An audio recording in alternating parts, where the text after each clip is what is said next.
Нэгэдлүүд өсөж ашиг орлого нэмэгдэн гишүүдийн хөдөлмөр өдөр тоногдох хөлсний хэмжээ байнга нэмэгдэж байна. Нам засаг нийт ард түмнийхэн аж амьдрал соёлын хэмжээг дээшлүүлэх зорилтыг тууштай хэрэгжүүлсээр байна. 1954 онд үйлдвэрийн болон хүнсний барааны жижиглэн худалдаалгыг хямдрууллаа. Үүнээс ард түмэнд жилд дунджаар 20 сая төгрөгийн орлого олсон юм.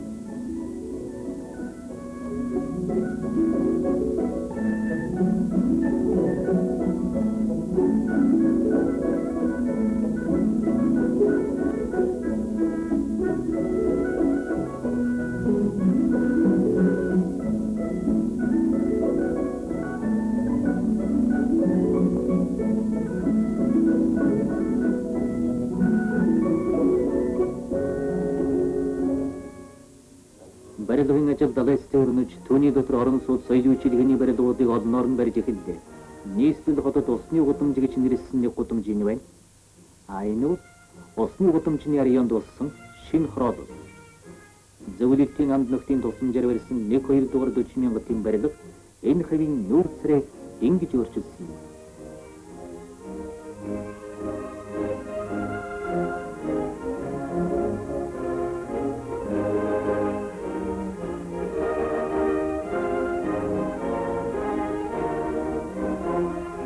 Зөвлөлтийн тусламжуулан нэмэгдэхийн хамт тэдний тэргүүний туршлагыг аж ахуй соёлын салбарт нэвтрүүлэх ажил ялангуяа энэ үеэс өргөн далайстай боллоо.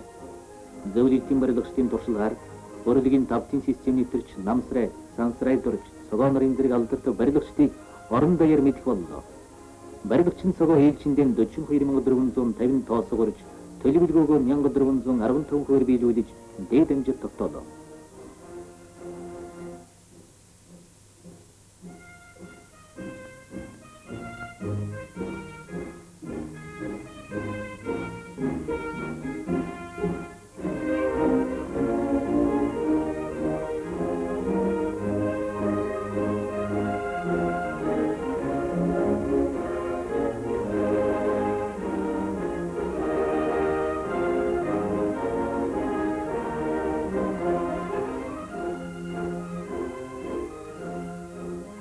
Хоёрдугаар 5 жилд барьсан барилга анхдугаар 5 жилээс 5 дахин нэмэгдсэний дотор орон сууцны барилга 3 дахин нэмэгдлээ.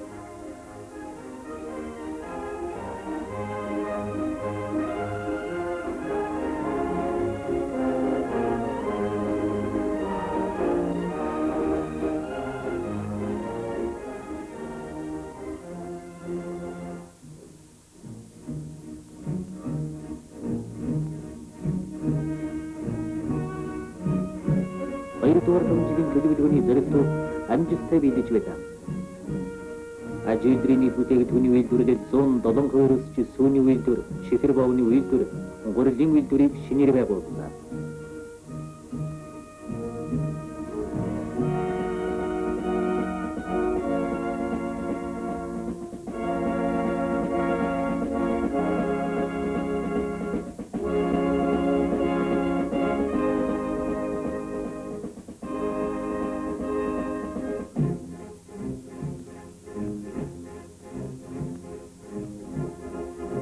Цахилгаан комбинат, маг комбинат зэрэг олон үйлдвэрийг өргөдөглөө.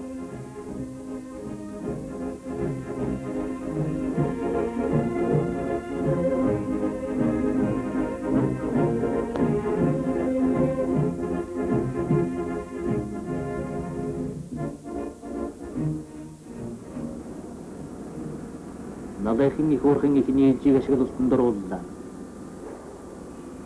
Залуургайчин отгон цагаан туршлагатай бэхэлгээчин даваажив нарын алдар нэр орон даяар зуурайтаж байлаа.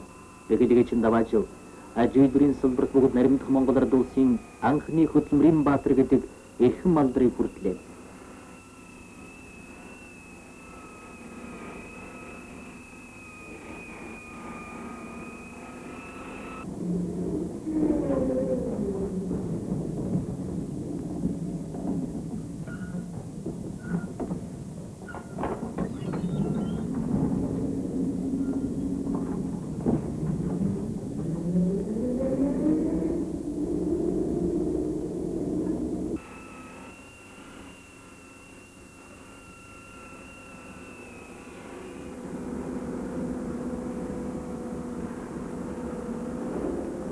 Үйлдвэр, тээвэр, зам харилцаа, соёлын төр дамжуулалттай биелдэ. Улаанбаатар сайн шиндийн төмөр зам ашиглалтанд орж, Хөвсгөл нуур төсөх Ватрикных ган онгоцыг өгсөрч тавилаа. Аймагуудад орчин үеийн нисэн гоцоор шуудам хүргэж зорчигчдыг үйлчлэх боллоо. Бас хөдөлмөрчдийн өдрөдөлтөн хэрэгсэний таксийн үйлчлэгээ өргөж шинжилгэлээ. 2 дугаар 5 жилийн төлөвлөгөөг амжилттай биелүүлсэн явдал манай орны урагшлах хөгжилд их түлхэж өгсөн юм.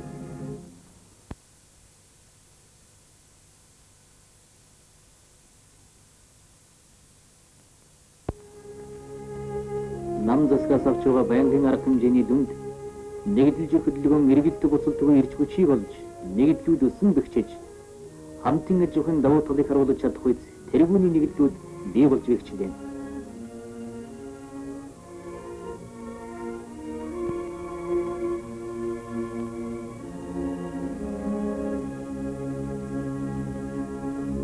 Нам засаг нэгдлүүдэд техник эдийн засгийн тусламж үзүүлэхийн хамтаар олон тооны шилдэг коммунистууд хөдөлж ахуйн мэрэгжилтнийг нэгдэлд илгээж боловсон хүчнэр байнга бэхжүүлж байсан онцгой ач холбогдолтой байлаа.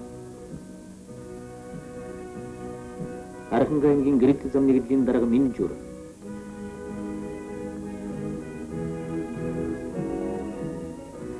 Баяртай аймгийн Гажун сумын коммунизмын төлөө нэгдлийн дарга Лодойху, Баяртай аймгийн Бэгэр сумын эрхчлөө нэгдлийн дарга Чулуун, Булган аймгийн Хишиг өндөр сумын Лений зам нэгдлийн дарга Ойдог нарын зэрэг манай шилдэг коммунистууд 1955 онд байгуулагдсан нэгдлийн дарга нарын байнгын курсыг анх төгсөж хөдөлж өгөхөд гарсан юм. Энэ төгсөгчдийн нэг Ховд аймгийн Манган сумын Баясгалан тамирал нэгдлийн дарга Довсонгийн ирэх сонсъё. 1955 онд нэгдэлд Монгол Ардээс болт намын хураалгаар намаа батчилж байгаа энэ үед нэгдэл хөлбөйд явагдаж байсан. Энэ үед Мадан Михайлын зэрэгтэйгээр Мадан айл нэгүрээд тус болсон ялсан явдал өдөөж хүн үйлдвэрлэлийг төрүүлж бэрхшээлтэй байлаа. Тэгээ материал үйлдвэрлэлийг ашигтай үргэлжлэнтэй явуулсан тул эхлэв. Дундын хөрөнгө хариуцуулах түүнд ашигтай аж ахуй үргэлжлүүлэх болон хасаа.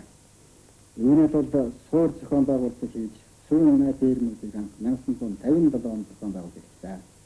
Тэгээд бүртгэл тооцоо нэвтрүүлэх эд хөрөнгө зэмлэх тогтоохоо хаягдл зүйлүүдийг хариуцсан хямнах ийм ажлуудыг хийсэн байна. Энэ бүхэн манай нэгдлийг хөгжүүлэх ବିଶେଷ төлөв болсон гэж хэлж байна. За хөдөлмөрийн ингэж үзүүлэх асуудал байсан. 91 дэлхийд 1959 оны үед зохиол болсон үед нийт хүмүүсүүдийг хөдөөж хүн нэгдлийн дуртай сонирхолтой болгохын тулд тэднийг нэгдлийн үйлдвэр татан оруулахад бол тэдний эзэх улс төрийн хөдөлмөрийг өрнүүлэх явдал байсан. Эдгээр ажлыг зохиохдоо юуны өмнө нэгдлийн гишүүн бүрийг нийгмийн ажилд оролцуулах хэрэгтэй байлаа. Зөв бол аливаа ажил багтдаггүй байна. Жишээ нь гишүүд хуралдаа тогтмол ирдэг. Эрэхтээ 1-2 чулуу ганцаглаад ирэх болсон гишүүн бүрийн идэвхийг дээшлүүлэхэд их тус болж байна.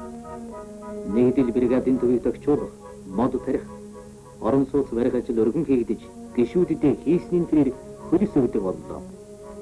Ингээд тэргүүний хүмүүсийг нэгдлийн зарлаар амралтанд амруулах, зөвлөд толгой тулсад явуулж туршлага судлуулах зэрэг ажил зохиолоо.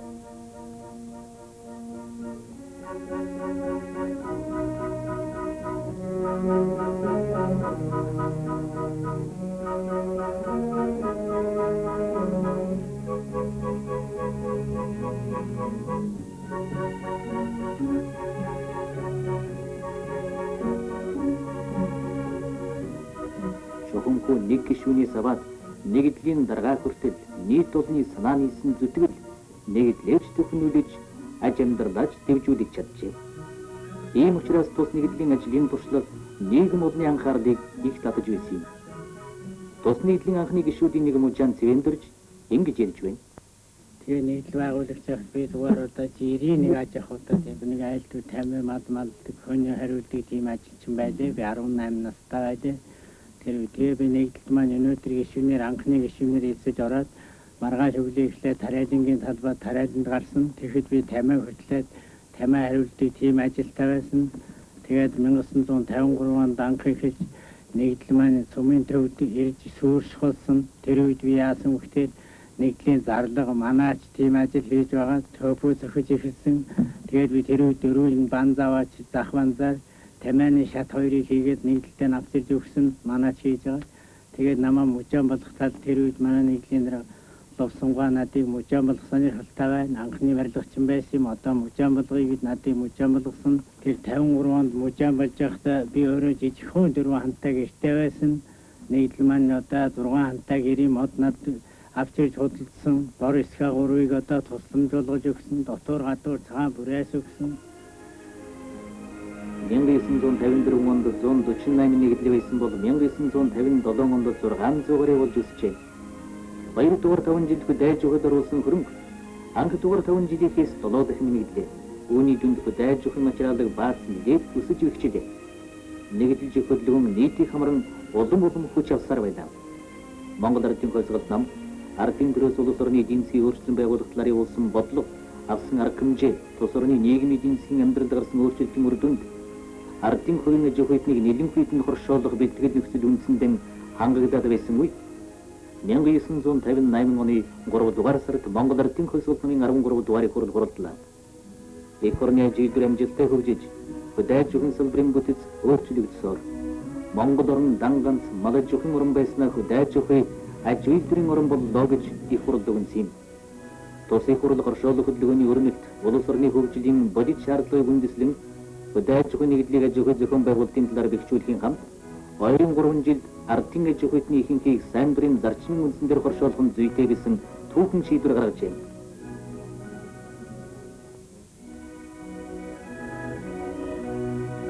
Эх хурл 2 дугаар 5 жилийн төлөвлөгөөний зорилго амжилттай биелүүлсэний дүгнээд тус улсыг 1958-аас 1960 онд хөгжүүлэх 3 жилийн төлөвлөгөөний өдрөмжийг баталлаа. Бавт аймгийн Дарив сумын Судан хөгжил нийтлийн гончин Согтгэрэл. Оноо үед манай улс нэгдэл цөөхөн байсан. Тэр нэгдэл бол цөөхөн байхын дээр бас юу яасан та нэгдлийн амт шинтгийг бол хүн болгон ойлгохгүй зарим гэсэн сайн ойлгож байсан. Энэ нэгдэл бол ирээдүйд хэдий хэрэгтэй гэдгийг зарим нь тэдвэрийн ойлгож чадахгүй байсан. Ийм байсан. Тэгэхээр 53 оны эхний үед манай намын дэвраны бүгд хурлаж тэр хурлаараа бол нэгдлийг цааш нь өсч хөгжүүлэх, бэхжүүлэх талаар их арга хэмжээ авч гисэн. Тэгээд тэн дээр бас метрад сонирхын талаар ч гэсэн арга хэмжээ авсан юм байгаа. Хүмүүсүүд нэгдэлд өөрснийхөө сайн дураар ихэнх нь одоо орж эхэлсэн. Ингээд 58 он гэхэд манай Ховд аймгийн Дарив сумын Судан хөгжил нэгдлийн бүх хүмүүсүүд нэгдэлдээ орж амжсан юм байсан 58 онд. Ингээд манай Судан хөгжил нэгдэл бол ер нь энэ хугацаанаас хойш ихээхэн хэмжээний хөгжиж одоо их сайн нэр төртэй аймагдан ч улсдан ч гэсэн нэр төртэй сайн мадаа өсгдөг тэргүүний хүн олонтой ийм сайн нэгдэл болж явд юм аа.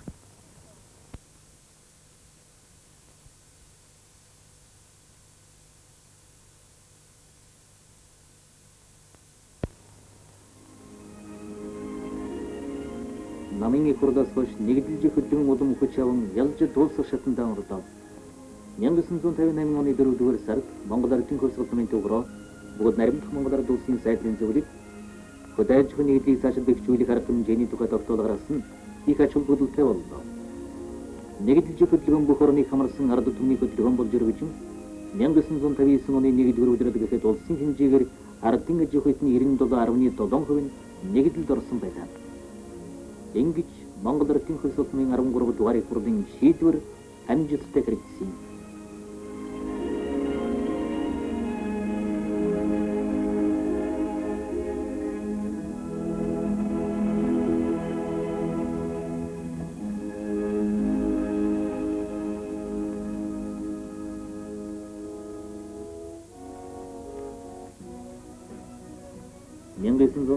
оны эцсээр хөдөөж өгөх нэгдлийн 2 дугаарыг хурлсан манай шинэ залуус социалист хөдөөж өгөх түүхэнд тэмдэглэлт чухал үе боллоо. Социалист байгуулалтын хамгийн түнд нарийн төвхтэй зориулсан хөдөөгийн жижиг хувийн өмчтнийг оршуулах замаар социализмд дэвшүүлэх үйл хэргийг Монгол ардын хойсголт нам амжилттай шийдвэрлэв.